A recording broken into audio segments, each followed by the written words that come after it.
ಈ ಬ್ರಹ್ಮನದ್ದು ಸೃಷ್ಟಿ ಕಾರ್ಯ ಉಂಟು. ಅದಲ್ಲಂತಾದ್ರೆ ನಾನು ಮಾಡುವಂತ ಈ ಸೃಷ್ಟಿ ಕಾರ್ಯದಲ್ಲಿ ವಿಳಂಬ ಆಗ್ತದೆ. ನೀನು ನನ್ನ ಮಾತನ್ನ ಕೇಳಿದಾಗ, ನೀನು ಆಡುವ ಪ್ರತಿಯೊಂದು ಮಾತುಗಳನ್ನ ಆಲಿಸಿದಾಗ ನಗು ಏನು ಉಮ್ಮಳಿಕೆ ಬರುತ್ತಾ ಇದೆ. ಆದ್ರೆ ಒಂದು ಏನು ಈಗ ನಗಾಡಬೇಕು ಅಂತ ಆದ್ರೆ ಕೆಲವೊಮ್ಮೆ ಹಾಸ್ಯಾಸ್ಪದ ಮಾತುಗಳನ್ನು ನಾವು ಬೇಕಾಗ್ತದೆ. ಹೌದಪ್ಪ ಅಲ್ವಾ? ನಾವು ಆಡುವಂತ ಮಾತು ಹಾಸ್ಯದಲ್ಲಿ ಆಯಿತೆ, ವ್ಯಂಗ್ಯವಾಯಿತು ಎನ್ನುವ ಹಾಗೆ ಖಂಡಿತವಾಗಿ ಹಾಸ್ಯಾಸ್ಪದವಾಯಿತು. ಹೌದಾ? ಹೌದಪ್ಪ. ಯಾವ ರೀತಿಯ ನಿನ್ನ ಅಣಗಿಸಬೇಕೆಂಬ ಉದ್ದೇಶಕ್ಕಾಗಿ ಅಲ್ವೇ ಅಲ್ಲ. ನಿನ್ನ ಮಾತನ್ನ ಕೇಳಿದಾಗ ಮಗು ಎನ್ನುವುದು ಉಮ್ಮಳಿಕೆ ಬರುತ್ತಾ ಇದೆ. ಯಾಕೆ ಅದಿಲ್ಲದಿದ್ರೆ ಇದ್ದವರು ನಮ್ಮ ಮೂವರಲ್ಲಿ ಕಿರಿಯವರು ಎಂಬ ತಾರತಮ್ಯಕ್ಕೆ ಹಣವನ್ನ ಮಾಡಿದವ ನೀನು. ಈ ಬ್ರಹ್ಮ ಮೂರು ಮೂರ್ತಿಗಳಲ್ಲಿ ಭೇದವನ್ನ ಹುಟ್ಟಿಸುವಲ್ಲಿ ಮುಂದಾಗುತ್ತಾ ಇದೆ. ಭೇದವಲ್ಲವೇ ಅಲ್ಲ, ಹುಟ್ಟಿಕೊಂಡ ಸಮಸ್ಯೆಗೆ ಪರಿಹಾರವೇ ಈಗ ಮೊದಲಾಗಿ ಸಮಸ್ಯೆ ಪರಿಹಾರ ಆಯ್ಕೊಂತ ಆದ್ರೆ ಮುಂದೆ ಆಗುವಂತ ಕಾರ್ಯ ಸುನಿತವಾಗಿ ಸಾಂಗೋಪಸಾಂಗವಾಗಿ ನಮಗೆ ಮುಂದಾಗ್ತದೆ. ಹಾಗಾದ್ರೆ ಸಮಸ್ಯೆ ಅಂತ ಹೇಳಿಕೊಂಡವರು ಯಾರು? ಅದೇ ನಾನು. ನಾವು ಸಮಸ್ಯೆ ಆಗಿ ತೆಗೆದುಕೊಂಡವರಲ್ಲ, ನೀನು ಮಾತ್ರ ಇದು ಸಮಸ್ಯೆ ಅಂತ ತೆಗೆದುಕೊಂಡವ. ಹಾಗಾದ್ರೆ ಇದು ಸಮಸ್ಯೆ ಆಗುವುದು ಸತ್ಯವೇ ಹೌದು ಅಂತ ಆದ್ರೆ ಈಗ ನೀನಲ್ಲವಾಗಿತ್ತು. ಮೊದಲೇ ನಮ್ಮಮ್ಮ ಆಗಿರುವಂತ ಆದಿಮಾಯ ನಮ್ಮ ಹುಟ್ಟಿತ್ವದಲ್ಲಿ ಮುಂದಾದ ಆ ಹೊತ್ತಿನಲ್ಲಿ ಇಂತಹ ಗೊಡವೆ ಎನ್ನುವುದು ಹುಟ್ಟಿಕೊಳ್ಳಬಾರದು ಎಂಬ ಉದ್ದೇಶಕ್ಕಾಗಿ ಅಮ್ಮನೇ ಸೂಚಿಸುವಲ್ಲಿ ಮುಂದಾಗುತ್ತಾ ಇದ್ದು. ಅಮ್ಮ ಸೂಚಿಸಲಿಲ್ಲ ಎಂಬ ಅರ್ಥ ಏನು? ನಾವು ಮೂವರು ಸಮಾನರು ಎಂಬ ಉದ್ದೇಶಕ್ಕಾಗಿ ಅಮ್ಮ ಸೂಚಿಸುವಲ್ಲಿ ಮುಂದಾಗಲಿಲ್ಲ. ಅಲ್ಲವೇ ಅಲ್ಲ, ಅಮ್ಮ ಯೋಚನೆ ಮಾಡಿದ್ದಾರೆ. ಬ್ರಹ್ಮ ಹಿರಿಯವರಿದ್ದಾರೆ, ಸರಿ ಹಾಗೂ ಈಶಾ ಚತವರಿದ್ದಾರೆ.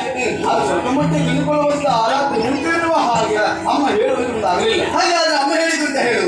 ಬ್ರಹ್ಮ ಇವರಿವರು ನಿನಗೆ ತಂಡವನ್ನು ಮುಂದಾದದ್ದು ಅಮ್ಮ ಹೇಳಿಲ್ಲ. ಅಮ್ಮ ಹೇಳಿಲ್ಲ ಯಾಕೆ ಹೇಳು? ನಾವು ಅವರು ಸಮಾನರು ಎಂಬ ಉದ್ದೇಶಕ್ಕಾಗಿ. ನಾನೊಬ್ಬರಿಗಿಲ್ಲವೇ ಇನ್ನೊಂದು ಮಾತನ್ನು ಹೇಳಿದೆಯಲ್ಲ, ನಾನೇ ಪ್ರಥಮ ಎಂಬುದಾಗಿ. ಈ ಪ್ರಥಮ ಎನ್ನುವುದು ಪ್ರಧಾನವಾಗುವುದಕ್ಕೆ ಸಾಧ್ಯ ಇಲ್ಲ. ಹೋದ ಕಲ್ಪದ ವಿಚಾರದ ಕುರಿತು ನೀನು ಆಡಿರುವ ಮಾತಂತೆ ಹೋದ ಕಲ್ಪದ ವಿಚಾರವನ್ನು ನಾನೇ ಹೊತ್ತಿನಲ್ಲಿ ತೆಗೆದುಕೊಳ್ಳುತ್ತೇನೆ. ಒಂದು ಒಳ್ಳೆಯ ಭೋಜನ ಕೂಟ ಎನ್ನುವುದು ನಿರ್ಮಾಣವಾಗುತ್ತದೆ.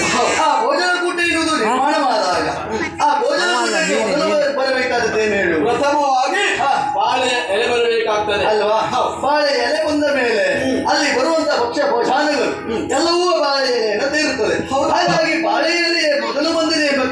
ಹಾಗಾಗಿ ಅದುವೇ ಪ್ರಧಾನ ಅಂತ ಆಗುವುದಿಲ್ಲ. ಮತ್ತೆ ಪ್ರಧಾನ ಆಗುವುದು ಯಾವುದು ಕೇಳಿದ್ರೆ ಅಲ್ಲಿ ಬಂದಿರುವಂತಹ ಭಕ್ಷ್ಯಭೋಜನಗಳು ಪ್ರಥಮವಾಗಿ ಅದಾಗಲಿಕ್ಕೆ ಕಾವೇನು ಈಗ ಪ್ರಥಮವಾಗಿ ಬಾಲ್ಯದಲ್ಲಿ ಅಂತಾದ್ರೆ ಆ ಭಕ್ಷ್ಯ ಭೋಜನವನ್ನು ಎಲ್ಲಿ ಮಾಡ್ತೀನಿ ನಿಲ್ಬೇಕಲ್ಲ. ಹಾಗಾದ್ರೆ ನಾನು ಹೇಳಿದ್ದೇನೆ ಬಾಳೆಯಲ್ಲಿ ಬಂದಿದೆ ಎಂಬುದಾಗಿ ಅದೇ ಪ್ರಧಾನ ಆಗುದಿಲ್ಲ. ಹಾಗಾದ್ರೆ ಬಾಳೆ ಪ್ರಧಾನವಾದದ್ದು ಪ್ರಧಾನವಾದದ್ದು ಆದಿತ್ತು ಮಾರಾಯ.